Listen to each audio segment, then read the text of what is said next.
YouTube, we might have a problem. You could be using the wrong army for the way you feel you should play the game.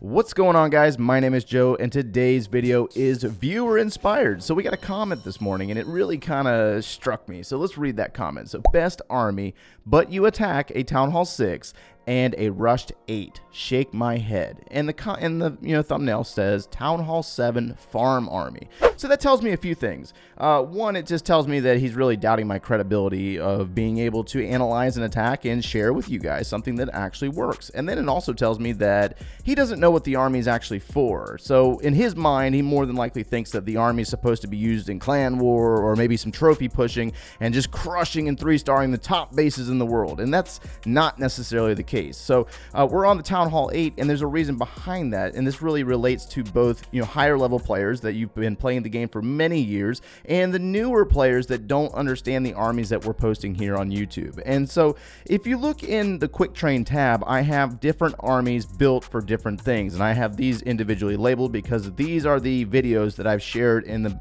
last couple of weeks. We got a trophy pushing army for Town Hall 8, we have a clan war army, and we have a dark elixir farming army. These are the armies that I use, and then the clan castle troops that I request are different for each of those. Some are actually the same, but some are different. But this does not limit you to the armies that you could use for the specific things. And then the obvious thing here is that the higher Town Hall levels, you have far more options with more troops. So there's many other options to use in trophy pushing or clan war or farming.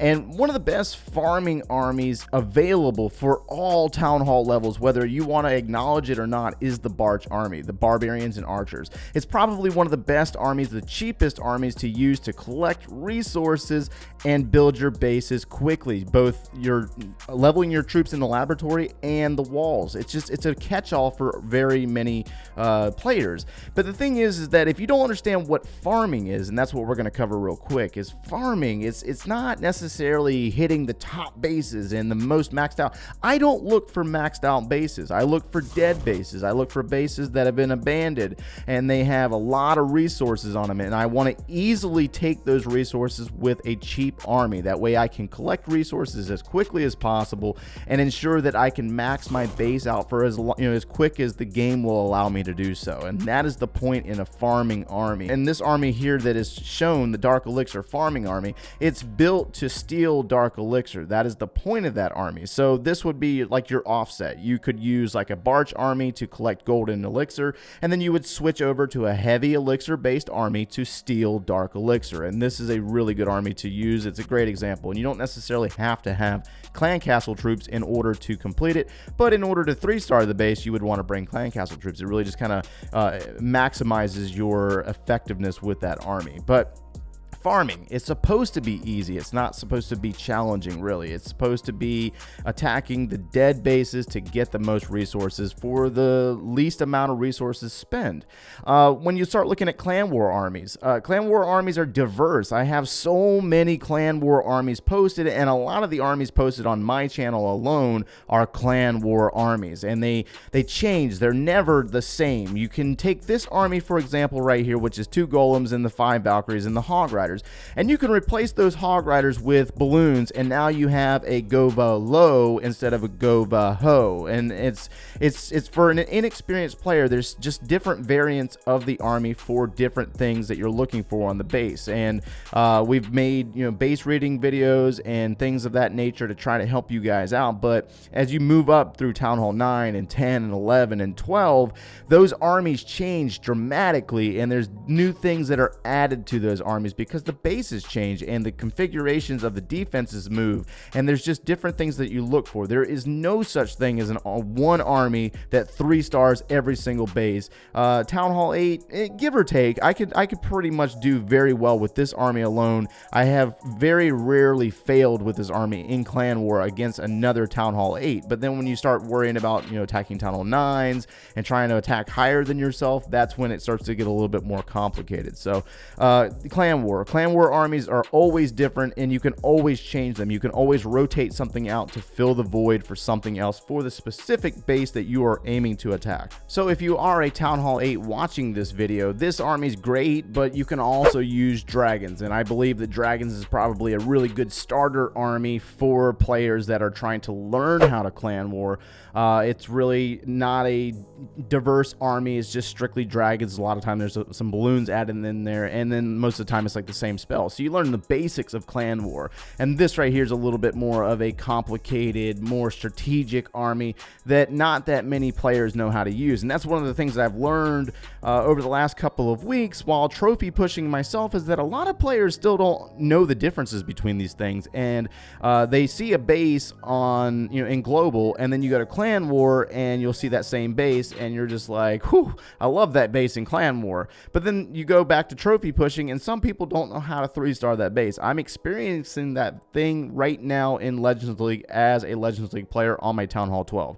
Is armies that I show here on YouTube, exploiting them on how to use them, that base has been the one that defended for me the most, which makes no sense. But realistically, it makes a lot of sense, because in Clan War, you have all day to plan for an attack, and you can figure out how to 3-star that base. But then when you go back to trophy pushing and you have 30 seconds to figure it out, that's when it gets a little bit more complicated, and you might not know how to 3-star that base very well. Now, when we're talking about trophy pushing, this is an army right here that I use for Town Hall 8 trophy pushing. And it's built for not just, you know, 3-starring Town Hall 8s, but it's really constructed to defeat Town Hall 9s and take away 2 stars at least from a Town Hall 9.